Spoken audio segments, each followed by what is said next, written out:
If you scrolled through any of your social media feeds this week, chances are you saw it. #MeToo. Thousands and thousands of women and some men shared their stories of sexual harassment and assault, inappropriate touching, unwanted attention, and comments about their body and appearance, rape.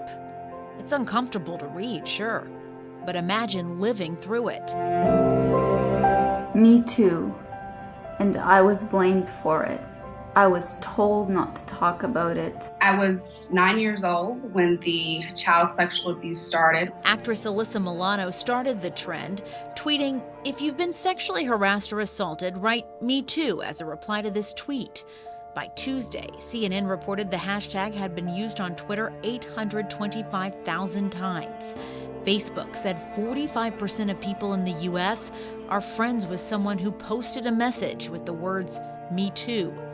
These stories came from our friends, our family members, people we know and love. A sobering reminder of just how pervasive sexual harassment and assault is in our society. It's become a battle cry, rallying together so many who thought they were alone.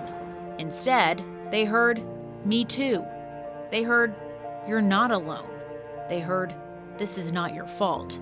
The courage of those saying Me Too is blazing a path toward a new reality, one where this behavior is not tolerated, not accepted as part of life.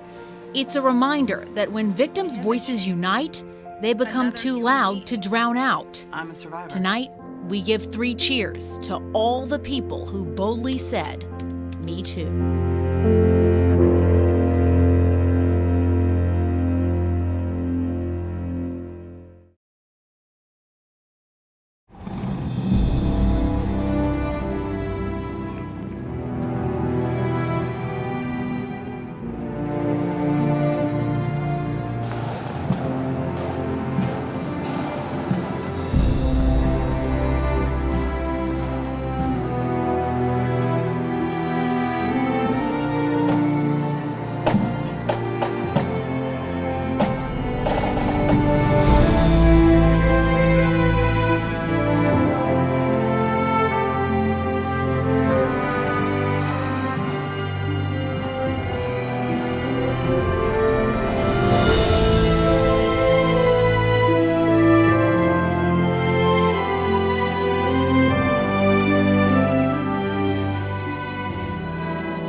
Today we join in prayer together and offer our final respect to Lieutenant Matthew Letourneau, who died in the line of duty in heroic service to our city as a Philadelphia firefighter.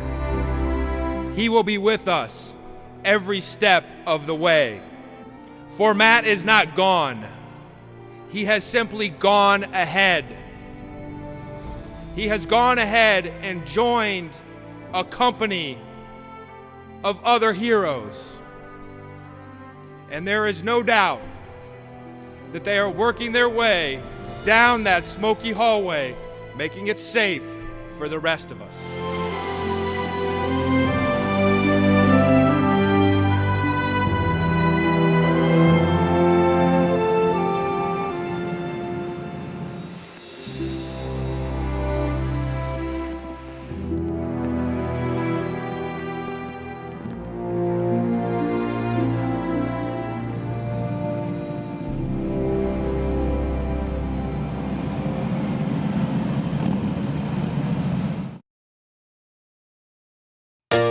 Sports stadiums in Philadelphia, they come and they go. Venues like the Baker Bowl at 15th and Huntington Street are long gone with no sign of their storied past. Connie Mack Stadium at 21st and Lehigh was the home of the A's, Phillies, and Eagles, but now it's a church. JFK Stadium closed its doors and eventually gave way to the Wells Fargo Center. And America's showplace, The Spectrum, is now Xfinity Live. You can't help but feel that you're walking through history here. In Philadelphia, only one stadium has continued to stand the test of time, That's Franklin Field. At various times during its 122-year history, Franklin Field has hosted the Army-Navy game, the Eagles. The Eagles are the champions of the world. The Penn Relays, even historical moments like FDR's acceptance speech at the 1936 Democratic National Convention. Not to mention a U2 concert and that now notorious day when Santa Claus was pelted with snowballs. David Johnson, director of the Penn Relays, walked us through the history of the building while dropping the names of those who walked through its famous gates. We had Jim Thorpe here competing at the Penn Relays, Jesse Owens, Carl Lewis, Usain Bolt in the most recent times. And then in 1925, Red Grange from Illinois made his only appearance on the East Coast here and set an NCAA collegiate rushing record with 331 yards and 3 touchdowns that day. There's a rumor out there or a myth that Lou Gehrig once hit a home run here. Didn't happen. He did pitch in a game for Columbia against Penn in 1923 and got shelled. With so much history over the years, one thing is clear. Franklin Field is a huge part of Philadelphia history and will continue to be for many years to come.